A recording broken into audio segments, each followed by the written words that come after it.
Welcome to RC5 chemistry. आज के lecture में हम जानेंगे इलेक्ट्रोनेगेटिविटी के बारे में। सो चलिए स्टार्ट करते हैं।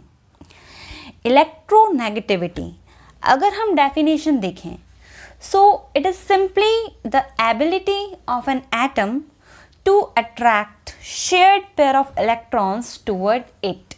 अब ये जो मैंने इंग्लिश में 2 लाइन बोली हैं, इसका मतलब मैं आपको हिंदी में समझा देती हूँ। हम सभी जानते हैं कि जो एटम होता है वो 3 तरह के सब एटॉमिक पार्टिकल से मिलकर बना होता है, इलेक्ट्रॉन, प्रोटॉन एंड न्यूट्रॉन। जब इलेक्ट्रॉन्स की म्यूचुअल शेयरिंग मीन्स अगर पहला वाला एटम 1 इलेक्ट्रॉन दे रहा है तो दूसरे वाले एटम को भी 1 ही इलेक्ट्रॉन देना पड़ेगा। अगर फर्स्ट एटम 2 इलेक्ट्रॉन शेयर कर रहा है तो दूसरे को भी 2 इलेक्ट्रॉन शेयर करने पड़ेंगे। इसे कहा जाता है म्यूचुअल शेयरिंग। सो इस शेयरिंग से जो बॉन्ड बनता है वो बॉन्ड कहलाता है कोवेलेंट बॉन्ड। सो यहाँ इस कोवेलेंट बॉन्ड में जो इलेक्ट्रॉन्स यहाँ शेयर हुए हैं, अगर इन इलेक्ट्रॉन को ये ए वाला एटम ज़्यादा अपनी तरफ अट्रैक्ट कर ले, मीन्स इसका लालच ज़्यादा बढ़ जाए इन इलेक्ट्रॉन्स के लिए, और बी वाला एटम उतना ज़्यादा इन इलेक्ट्रॉन्स को अट्रैक्ट नहीं कर पाए अपनी तरफ, तो इस टेंडेंसी को कहा जाता है इलेक्ट्रोनेगेटिविटी। मीन्स हम यहाँ पर ये कहेंगे कि जो ए वाला एटम है इसकी इलेक्ट्रोनेगेटिविटी बी से ज़्यादा है। फॉर एग्जाम्पल HCl, यहाँ हाइड्रोजन और क्लोरीन के बीच में बना है कोवेलेंट बॉन्ड। अब हाइड्रोजन की इलेक्ट्रोनेगेटिविटी कम होने के कारण hydrogen in shared pair of electron को अपनी तरफ ज़्यादा अट्रैक्ट नहीं कर पाता, और क्लोरीन की इलेक्ट्रोनेगेटिविटी ज़्यादा होने के कारण ये इन शेयर्ड पेयर ऑफ इलेक्ट्रॉन को बहुत ही ज़्यादा पावर से अपनी तरफ अट्रैक्ट कर लेता है। इसलिए हम कहते हैं कि जो क्लोरीन है उसकी इलेक्ट्रोनेगेटिविटी ज़्यादा होती है।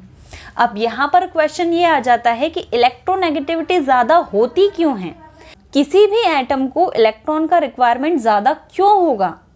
तो इलेक्ट्रॉन का रिक्वायरमेंट किसी भी एटम को ज़्यादा इसलिए होता है क्योंकि वो अपना ऑक्टेट कंप्लीट करना चाहता है। अगर हम इसे और डिटेल में समझें, सो हाइड्रोजन का इलेक्ट्रॉनिक कॉन्फ़िगरेशन होता है 1s1 एंड क्लोरीन का एटॉमिक नंबर होता है 17। क्लोरीन का इलेक्ट्रॉनिक कॉन्फ़िगरेशन होता है 1s2, 2s2, 2p6, 3s2, 3p5। अब इसका जो आउटर मोस्ट शेल है, जिन स्टूडेंट्स को आउटर मोस्ट शेल नहीं पता है, सो यहाँ पर हमने जो आगे नंबर लिख रखे हैं 1, 2, 3, ये शेल का नंबर होता है। जैसे यहाँ 1 नंबर लिखा है मीन्स ये फर्स्ट शेल है, इस पर और इस पर 2 लिखा है मीन्स ये सेकेंड शेल है, और इन दोनों पर 3 लिखा है मीन्स ये थर्ड शेल है। सो थर्ड शेल में यहाँ पर अभी हैं 7 इलेक्ट्रॉन्स।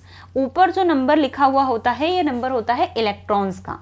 तो 5 × 2 7 इलेक्ट्रॉन्स हैं अभी क्लोरीन के आउटर मोस्ट शेल में। आउटर मोस्ट शेल मीन सबसे बाहर वाला जो शेल होता है वो कहलाता है आउटर मोस्ट शेल। सो ऑक्टेट कंप्लीट करने के लिए किसी भी एलिमेंट को 8 इलेक्ट्रॉन्स का रिक्वायरमेंट होता है। अभी क्लोरीन के पास है 7 इलेक्ट्रॉन्स।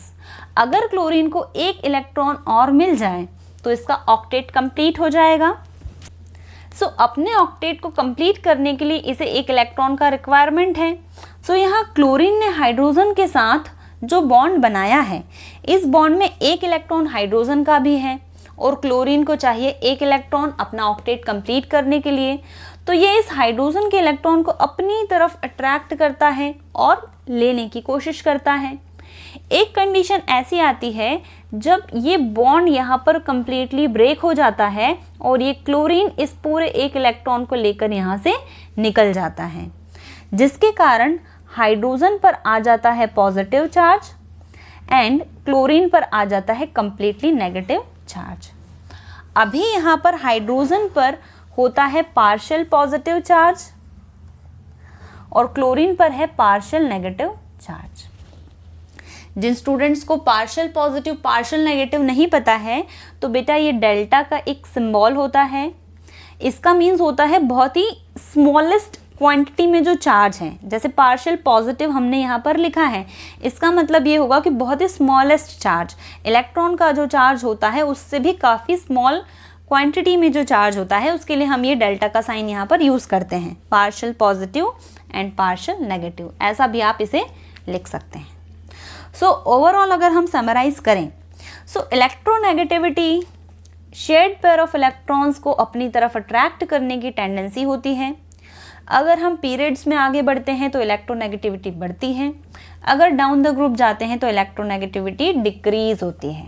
अब इसका रीज़न अगर आप जानना चाहते हैं सो कमेंट बॉक्स में ज़रूर लिखिएगा। इस वीडियो में इतना ही, अगले वीडियो में हम मिलते हैं नेक्स्ट डेफिनेशन के साथ। अगर वीडियो पसंद आया है तो वीडियो को लाइक ज़रूर करें एंड चैनल को सब्सक्राइब कर लें